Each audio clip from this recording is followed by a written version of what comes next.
بسم اللہ الرحمن الرحیم۔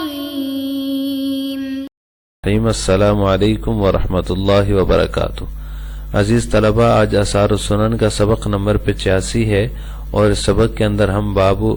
استقبال القبلہ کے تحت مذکور جو روایات ہیں ان کا ترجمہ اور تشریح پڑھیں گے، اور اس مسئلے کی وضاحت پڑھیں گے کہ سواری پر وتر پڑھنا جائز ہے یا نہیں۔ اس باب کے تحت علامہ نووی رحمہ اللہ تعالی نے 8 احادیث ذکر کی ہیں، جن میں سے پہلی 3 کا ترجمہ اور تشریح گزر چکی ہے گزشتہ سبق نمبر 84 میں۔ آج ہم آج کے سبق میں بقیہ 5 احادیث کا ترجمہ اور تشریح اور اس طرح ایک فقہی مسئلے کی تفصیل پڑھیں گے۔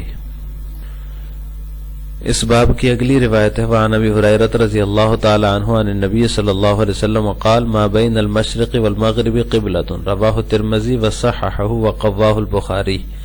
اس کا ترجمہ یہ ہے کہ ابو ہریرہ رضی اللہ تعالی عنہ سے مروی فرماتے ہیں کہ نبی کریم صلی اللہ علیہ وسلم نے فرمایا مشرق اور مغرب کے درمیان قبلہ ہے۔ اس کو ترمذی نے روایت کیا اور اس کو صحیح قرار دیا، اور بخاری نے اس کو قوی کہا ہے۔ یہ اس باب کی 5ویں حدیث ہے۔ اس کے اندر آپ صلی اللہ علیہ وسلم نے ما بین المشرق والمغرب قبلۃ یہ فرمایا ہے۔ یہ ما بین المشرق والمغرب قبلۃ یہ حکم جو ہے، یہ حکم اہل مدینہ کے لیے، کیونکہ مدینہ سے بیت اللہ جنوب کی طرف واقع ہے، تو اب مشرق اور مغرب کے درمیان ہی ہوگا، تو جنوب جو ہے وہ مشرق اور مغرب کے بیچ میں ہوتا ہے۔ اس لیے آپ صلی اللہ علیہ وسلم نے یہ جو فرمایا کہ قبلہ مشرق اور مغرب کے درمیان ہے، یہ اہل مدینہ کے لیے ہے، ورنہ یہاں ہندوستان پاکستان میں جو ہے وہ قبلہ جو ہے وہ مغرب کی طرف ہے، تو قبلہ نماز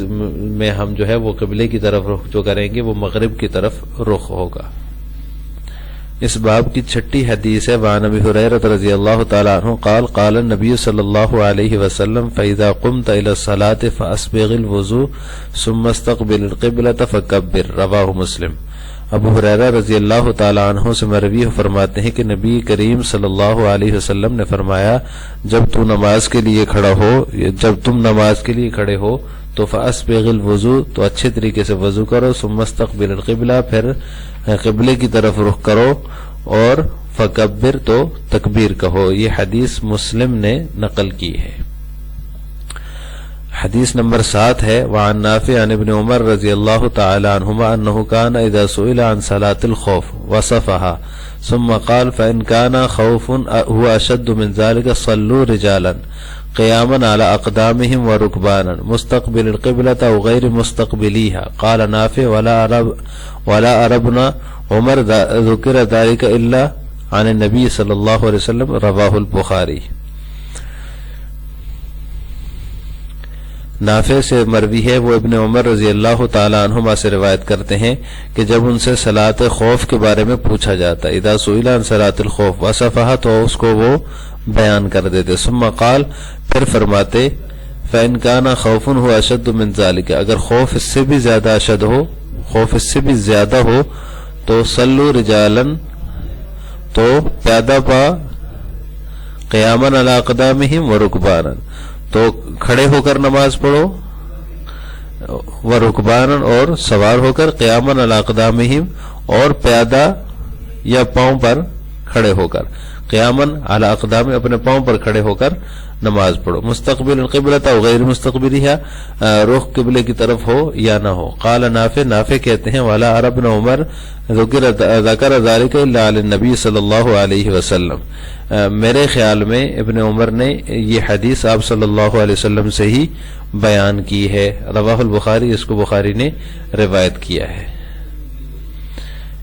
اس باب کی اگلی روایت ہے، وعن ابن عمر رضی اللہ تعالی عنہما قال کان رسول اللہ صلی اللہ علیہ وسلم یسبح علی الراحلۃ قبل ای وجہ توجہ ویوتر علیہا غیر انہ لا یصلی علیہا المکتوبہ، رواہ الشیخان۔ ابن عمر رضی اللہ تعالی عنہما سے مروی ہے، وہ فرماتے ہیں کہ رسول اللہ صلی اللہ علیہ وسلم سواری پر نماز پڑھتے،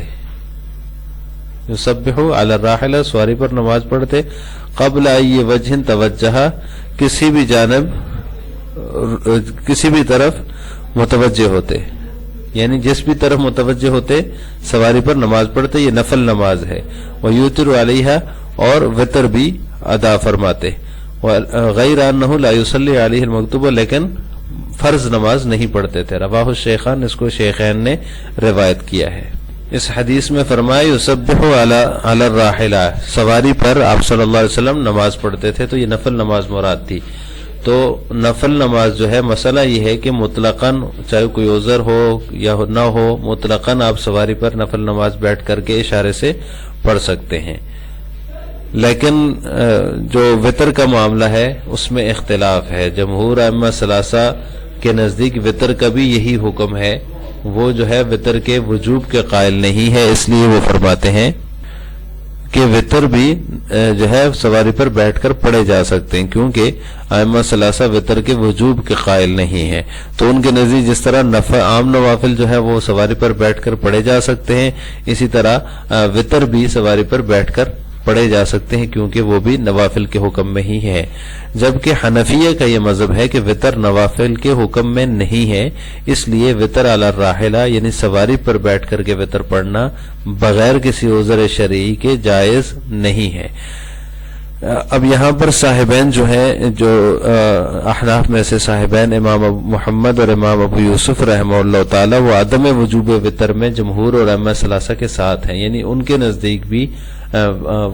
وطر جو ہے وہ واجب نہیں ہے، نوافل کے حکم میں ہی ہے۔ جبکہ امام ابو حنیفہ رحمہ اللہ تعالی جو ہے وہ جو ہے وطر کے وجوب کے قائل ہیں۔ تو امام صاحب کے نزدیک جو ہے وطر جو ہے وہ نوافل کے حکم میں نہیں، اس لیے اس کو سواری پر بیٹھ کر کے پڑھنا اشارے سے یہ جائز نہیں ہے۔ لیکن یہ جو حدیث ہے جس میں ہے کہ وہ جس بھی طرف متوجہ ہوتے آپ صلی اللہ علیہ وسلم یسبح علی الراحلہ، وہ سواری پر ہی نماز پڑھ لیتے تھے، تو یہ حدیث جو ہے یہ حنفیہ کے خلاف ہے۔ تو اس حدیث کا جواب کیا ہے؟ اس کا جواب یہ ہے کہ مصنف ابن ابی شیبہ وغیرہ میں کہ حضرت ابن عمر رضی اللہ تعالی عنہ کے بارے میں یہ منقول ہے کہ وہ وطر کے لیے نزول فرماتے تھے۔ ایک حدیث بھی ہے عن ابن عمر رضی اللہ تعالی عنہما انہ کان یصلی علی راحلتہ ویوتر بالارض ویزعم ان رسول اللہ صلی اللہ علیہ وسلم کان یفعل۔ ابن عمر سے مروی ہے کہ وہ نماز جو ہے سواری پر پڑھتے اور وطر زمین پر اتر کر پڑھتے، اور ان کا یہ گمان تھا کہ رسول اللہ صلی اللہ علیہ وسلم نے بھی ایسا ہی فرمایا ہے، آپ صلی اللہ علیہ وسلم کا فعل بھی ایسا ہی تھا۔ تو اس حدیث کی وجہ سے جو مصنف ابن ابی شیبہ میں مروی ہے، اس حدیث کی وجہ سے حنفیہ جو فرماتے ہیں کہ وطر جو ہے وہ نوافل کے حکم میں نہیں ہے، اور اس حدیث کا جواب بھی یہ ہے کہ جو ابن عمر سے مروی ہے جس میں انہوں نے فرمایا کہ وہ یسبح علی الراحلہ، تو اس کا جواب بھی خود انہی سے منقول ہے ایک دوسری حدیث کے اندر،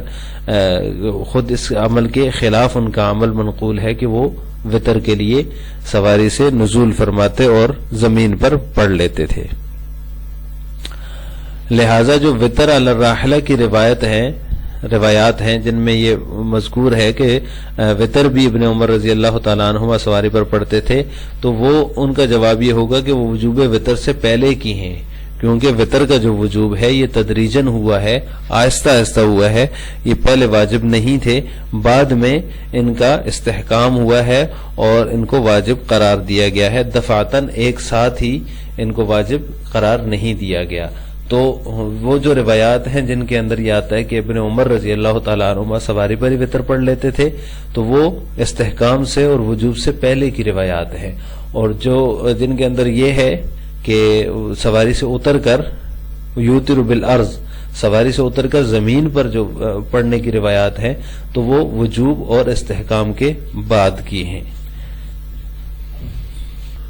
اس باب کی آخری روایت ہے وعن عامر بن ربیعہ رضی اللہ تعالی عنہ قال رأیت النبی صلی اللہ علیہ وسلم وهو علی الراحلۃ یسبح یؤمی برأسه قبل ای وجہ توجہ ولم يكن رسول اللہ صلی اللہ علیہ وسلم یصنع ذلك فی الصلاة المکتوبہ اخرجہ الشیخان۔ عامر بن ربیعہ سے منقول ہے، وہ فرماتے ہیں کہ میں نے نبی کریم صلی اللہ علیہ وسلم کو سواری پر نماز پڑھتے ہوئے دیکھا، یؤمی براسی اپنے سر کے ساتھ اشارہ فرماتے، قبلہ ای وجہ توجہ، آپ جس طرف بھی متوجہ ہوتے، ولم یکن رسول اللہ صلی اللہ علیہ وسلم یصنع ذلك فی الصلاة المکتوبہ، لیکن آپ صلی اللہ علیہ وسلم فرض نماز میں ایسا نہیں فرماتے تھے۔ اس حدیث کو شیخین نے روایت کیا ہے۔ تو آج کے سبق کا خلاصہ یہ ہوا کہ ہم نے باب استقبال القبلہ کی 5 حدیث جو تھی پہلی 3 کا ترجمہ اور تشریح ہم نے سبق نمبر 84 میں پڑھ لیا تھا. سبق نمبر 85 میں آج کے سبق میں ہم نے 5 احادیث کا ترجمہ اور تشریح پڑھی ہے اور ساتھ میں ایک فقہی مسئلے کی تفسیر پڑھی ہے کہ سواری پر وطر پڑھنا جائز ہے یا نہیں. اس میں 2 قسم کے مذاہب ہیں. جمہور اور ائمہ ثلاثہ چونکہ وطر کو نوافل کے حکم میں ہی سمجھتے ہیں، اس لیے ان کے نزدیک سواری پر بیٹھے بیٹھے اشارے سے جیسے نوافل پڑھنا جائز ہے، اسی طرح وطر پڑھنا بھی جائز ہے. جبکہ احناف کے نزدیک جو ہے وہ سواری پر وطر پڑھنا جائز نہیں ہے، کیونکہ احناف کے نزدیک وطر نوافل کے حکم میں نہیں ہے بلکہ وجوب کا درجہ رکھتے ہیں. آخر میں آپ سے 2 سوال ہیں کہ ائمہ ثلاثہ کے ہاں وطر نفل کے حکم میں ہے یا نہیں، اس کا جواب آپ نے کمنٹ باکس میں دینا ہے. اور دوسرا سوال ہے کیا حنفیہ کے ہاں سواری پر وطر پڑھنا جائز ہے یا نہیں، اس کا جواب بھی آپ نے کمنٹ باکس میں دینا ہے. السلام علیکم ورحمۃ اللہ وبرکاتہ.